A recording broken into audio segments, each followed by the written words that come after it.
Hallo allerseits, herzlich willkommen zu meinem nächsten Modellbahn-Unboxing. Diesmal zeige ich ein Dampflokmodell im Maßstab 1:32, das beispielsweise in Deutschland sicher nur wenige kennen, weil es hauptsächlich in Österreich unterwegs war.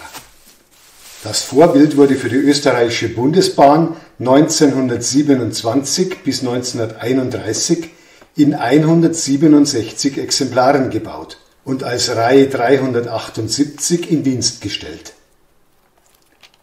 Ab 1938 wurden die Tenderloks dann der Baureihe 93 zugeordnet und als Baureihe 93.13 bis 14 bezeichnet.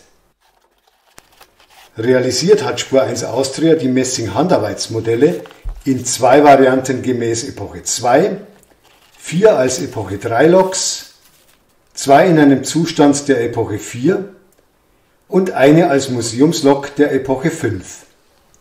Die Modelle wurden je nach Variante und Spurkranzhöhe zu Preisen ab 3.790 € ausgeliefert. Für einen Beitrag in einer Fachzeitschrift und für dieses Video stand mir leihweise eine der 3 Modellvarianten mit einem ungewöhnlich geformten Schornstein in Flachbauweise zur Verfügung. Die 93-13-22 in Epoche 4 Ausführung.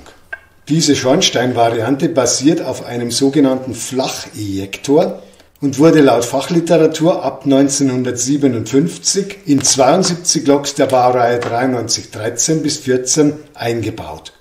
Sie sorgte in Verbindung mit einer Siderohrdrosselung für eine deutliche Leistungssteigerung der Loks.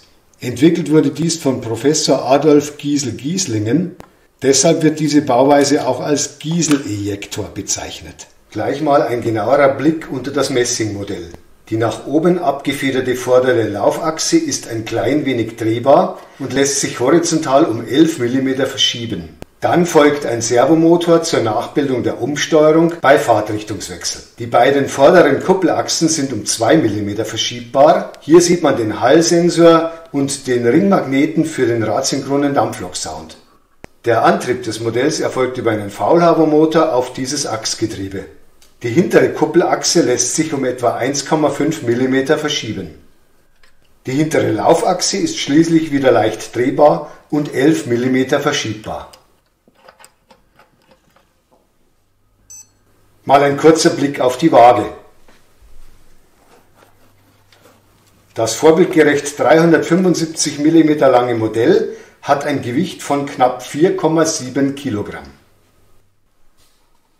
Jetzt müssen noch die letzten Transportsicherungsklebestreifen entfernt werden und dann kann es richtig losgehen.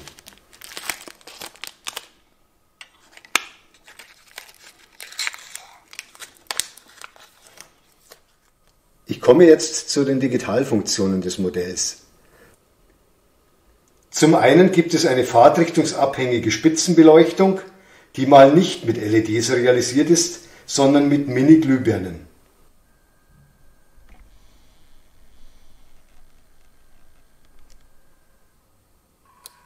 Bei Fahrtrichtungswechsel sorgt ein Servomotor für die Umsteuerung.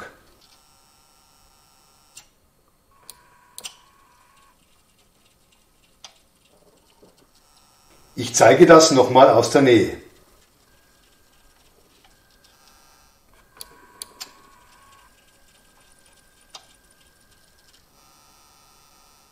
Und nochmal von vorwärts nach rückwärts.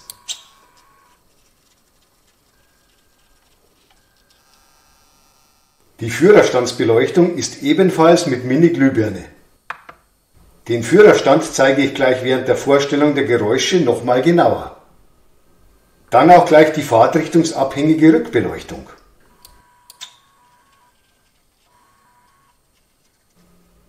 Nun gibt es Detailansichten und die Sounds des Modells. Ein Teil der Sounds funktioniert auch bei abgeschaltetem Dampflok-Grundgeräusch des Multiprotokoll-Digitaldecoders. Der Pfiff, da gibt es mehrere verschiedene, die bei jedem Tastendruck dann ein anderer ausgelöst werden.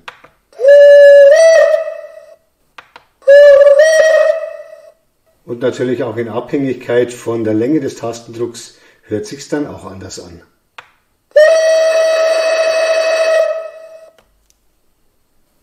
Das Geräusch des Sandens.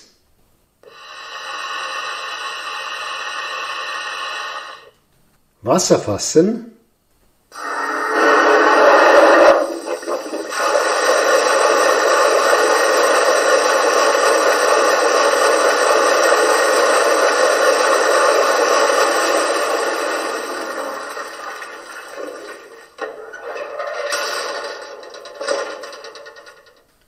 Ein Ankuppelgeräusch. Die Speisepumpe.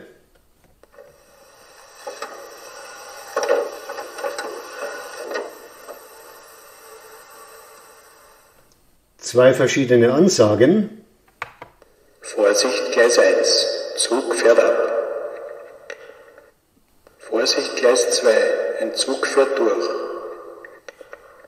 Und natürlich auch ein Schaffnerpfiff. Den gibt es zufallsgesteuert in unterschiedlichen Varianten.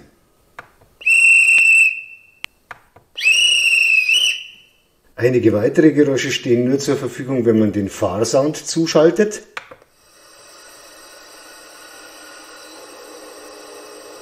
Das ist zum einen der Injektor.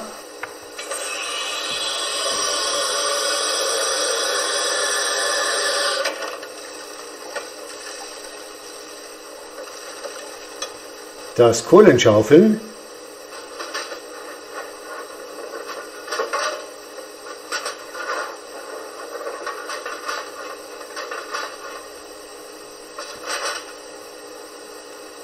Die Sicherheitsventile und schließlich noch die Luftpumpe.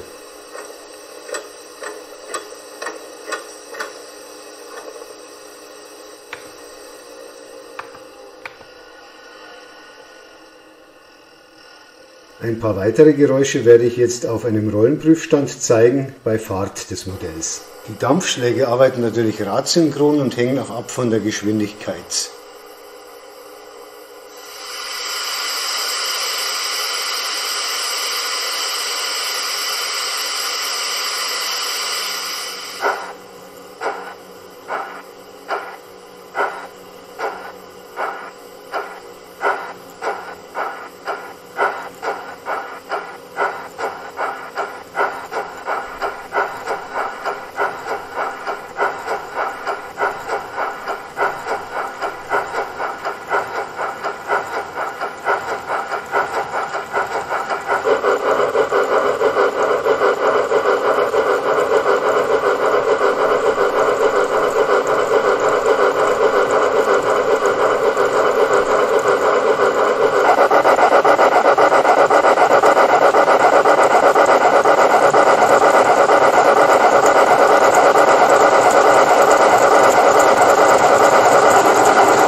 Zusätzlich lässt sich per Tastendruck einerseits der Leerlaufbetrieb aktivieren und ein- und ausschalten. Ich schalte jetzt mal den Leerlauf ein.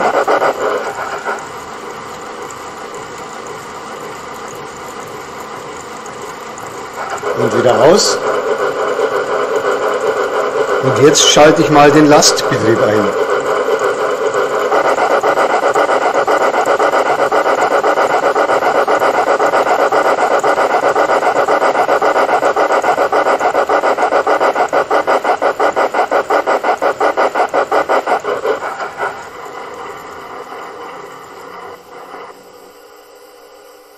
Das war jetzt übrigens das Abbremsen ohne Bremsenquietschen. Eingestellt ist es normalerweise mit Bremsenquietschen, aber man kann es immer auch abschalten. Ich zeige jetzt nochmal eine Fahrt mit Bremsenquietschen.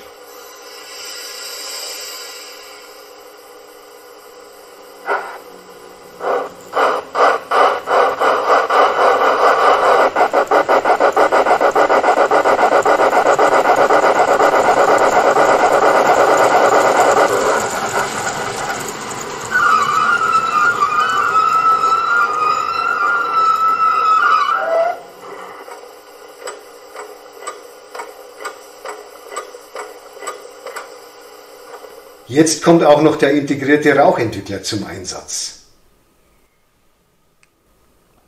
Ich fülle ein bisschen Dampfdestillat oben in den Schornstein. Nun schalte ich den Rauchentwickler ein.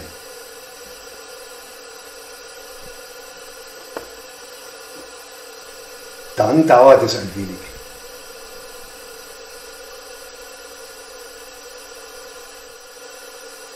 Und nun kann es losgehen.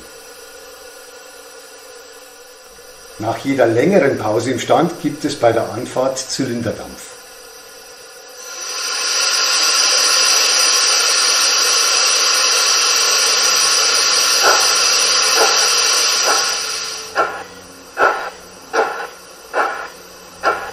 Der Zylinderdampf nebst Sound ist auch per Funktionstaste auslösbar.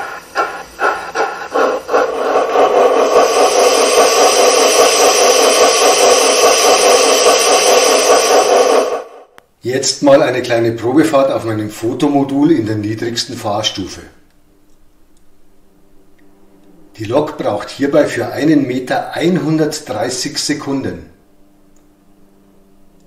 Das entspricht einer Vorbildgeschwindigkeit von lediglich 0,9 Stundenkilometern.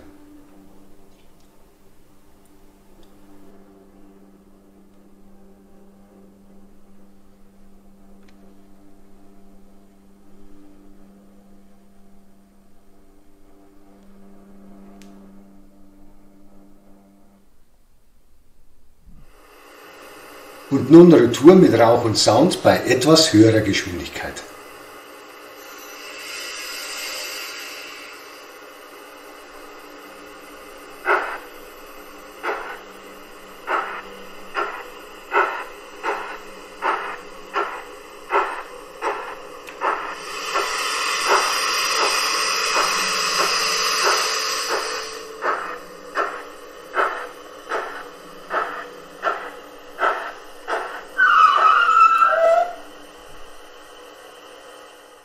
Abschließend zeige ich noch eine automatisierte Pendelprobefahrt auf meinen Testgleismodulen. Ich habe diese als Ereignisabfolge auf der Digitalzentrale Central Station 3 programmiert. Vorsicht, Gleis 1. Zug fährt ab.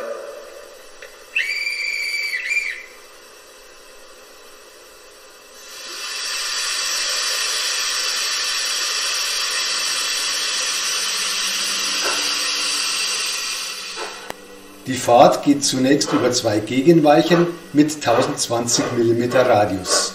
Allerdings muss ich unbedingt erwähnen, dass Gegenweichen und S-Bögen mit dieser Lok eigentlich erst ab einem Mindestradius von 1400 mm befahren werden sollen.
das war's für heute. Ich hoffe, dass Ihnen mein Unboxing-Video über dieses Messingmodell von Spur 1 Austria Spaß gemacht hat. Freut mich, dass Sie zugeschaut haben und vielleicht auch schon diesen YouTube-Kanal abonniert haben. Servus, bis zum nächsten Mal. Ihr Peter Pernsteiner.